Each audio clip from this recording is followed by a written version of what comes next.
Hi, this is Kathi Quinn with Floriani. Floriani is a division of R&K Distributing, and I want to welcome you to this week's Project of the Week. Well, I'm going to visit something that we have probably visited before in past videos, but I want to combine it with one of our other features. And so let's get looking at it. If you want to create quilted fabric because you want to make a bag or you want to do something, how would we do that? Well, the first thing we do is we decide how much fabric do I need? What's the size of the amount of fabric I need? So let's go ahead and just draw us a shape. Let's get a square, that's fine. Let's select it and let's transform that and let's make that, say 12 inches wide by 16 inches long. So now I've got a shape that is probably bigger than any hoop any of us own. So with this shape larger, I'm going to go ahead and work with it. Now we decided 12 by 18. Now if I wanted to create multiple hoops full of stippling so that it would equal this amount, the first thing I'm going to do is create a fill. However, this is a very large area if I wanted to put, let's say, stipple in it. Because the stipple, as it comes in as a default, is fairly small stippling. It's very dense. So we change our stippling. So I'm going to bring this down so it's not so big. And I'm going to come down to my bottom toolbar and I'm going to left mouse click on Auto Stipple. And since this is a smaller area, it fills it very quickly. Now I'm going to go ahead and change my density down here. I'm going to change it to about a 6, and I want this to automatically close. Now that I've done that, I'm going to come into Transform, and I'm going to say I want a 12 by 16. And I'm going to apply. Let me fit that back to screen. I slid my screen over to fit. So there is the hoop full of stippling. Now I may want that stippling to be larger. Let's say a 15 millimeter, or I could want it smaller. So you see the density changes that. But now here's my challenge. If I want to make this piece of fabric without having a lot of waste or challenges in rehooping, how am I going to work this? Well, what I'm going to do is I'm going to come to my split wizard. Now, right here, my red hearts at the top is a split wizard. Now the key to splitting is the size of the hoop. So we want to come down here and tell it what size hoop I'm using. So I'm going to select my hoop. Now right now, I'm going to say the largest hoop I have is, well, I'm going to say a 200 by 200 millimeter. So that's an 8 by 8 hoop. Now notice it shows me in here the overall stitching amount in that hoop is 7.87. If you have an 8 by 8 inch hoop, and that's what the hoop says it is, that's not the stitching area. So you always have to remember it's a little smaller than what the hoop says on it.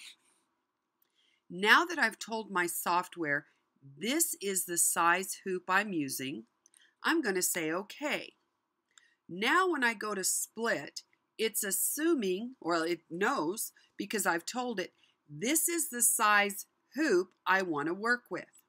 So now with this size hoop, I'm going to go ahead and select my stippling, and I'm going to go to my split wizard.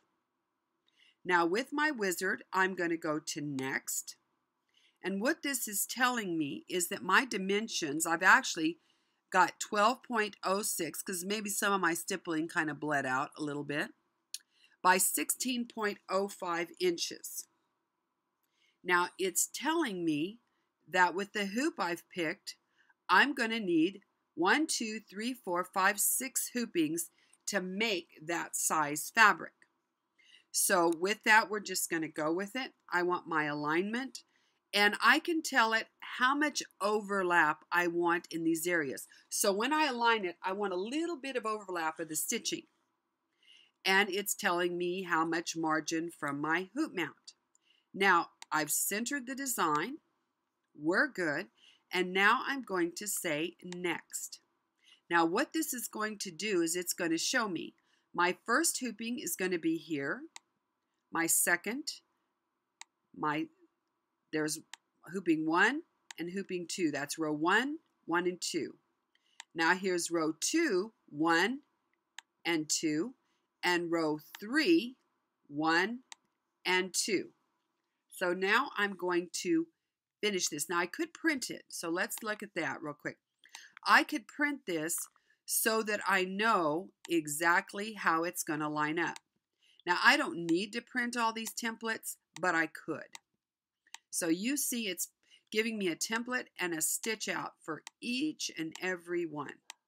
Now notice I've got a couple of colors. Well, that's because I have it's going to create a placement line so that I can line this up. But you understand how that is. Now when I finish, I'm going to go ahead to my desktop and I'm going to create a folder called Stipple Split. Let's see, Stipple Split. Now I could have changed this. I'm going to go ahead and save this one. I'm going to open this folder and save them. And I'm going to save this as Stipple. Save. Now I could have taken this and said, I don't want to stipple. I want to do something else. So I could come into my motif stitches. Excuse me, I'm going to open iTunes here for you. Let me close that up. I'm going to hit my motif stipple. And then I can come in here. And one of my favorites, as y'all well know, is my cross hatching. So I could select the cross hatch. I want a 25mm design size. And there's my cross hatching. So again, I could come straight up and say Split Wizard. Go next. It's telling me the hoopings it's going to have. Next. And I'm going to finish this only, oh, I put it in, I'm going to go up, excuse me, and I'm going to create another folder called Split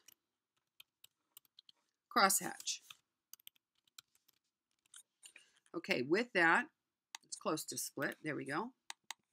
I'm going to save my crosshatch in here. Okay, so now I've got these. So now what am I going to do? So let's come in here and I'm going to open and I'm going to go up to my, well, crosshatch is fine. I'll pick my first one. So now what I'm going to do is I'm going to hoop my fabric with this, since this is 1-1 and we know that's first row, upper left corner.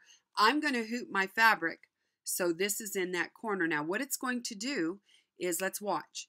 It's going to stitch out lines. Okay, see the little black ones right here? Let's go back. It's going to stitch out right here. These are placement lines. And it's on the diagonal. Now it's going to stitch this out. Now when it finishes, it's going to stitch out my cross line. Now we told it to have a little bit of an overlap. So you can see that overlap and with this crosshatch. So let's file merge just so you can see it. We're pretending we've got fabric. I'm going to do the second one on row 1. So there we go. There was row 1, 1. Now we're doing 1, 2. And I'm going to open this. Now I've merged this stitch file. Let's turn off our background so we don't have to look at it. So now that I've merged this, we're going to come up here. And what you're going to do in your hoop is you're going to rehoop. And you're going to line up those lines. And you're going to line up that little V thing. So now you can see it's going to continuously stitch. So then we would move our fabric down, file, merge, and I'm going to go to my next row, which is row 2, number 1. So it's going to be the one on the left side. And I'm going to bring that in. I'm going to select it. And now you're going to see it's going to go right here. So you can see how we can line these all up. Now you could print templates out on template tearaway, stick it down to your fabric after you stitched your first one. You could use template tearaway, line up these lines, and put in your second one. Hoop it, stitch it. Same thing here. You could put your template tearaway in. So you could continue and you can make as large a piece of fabric as you want. Now the joy of this is it's going to line up excellent and you're not going to waste fabric. So this is a wonderful way to create lots of quilted fabric in the hoop.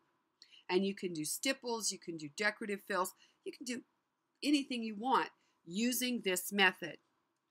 Now these and other methods, I teach you all these quick little lessons, but these and other methods that I teach are used in our progressive classroom.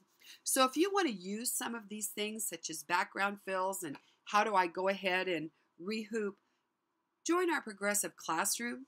Come in and enjoy some classes where we're doing this on video as well as our software lessons. I look forward to seeing you again next week. I hope you enjoyed this week's video. I hope you practice it, and I look forward to seeing you soon.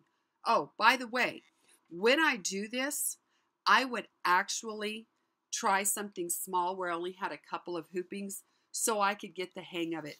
Don't start with this huge piece of fabric. Start with maybe even using your 4x4 hoop and doing maybe an 8-inch square of fabric, just so you can get the hang of rehooping and lining this stuff up. It's very easy to do. It's a lot of fun to do. And see you again. Have a great week.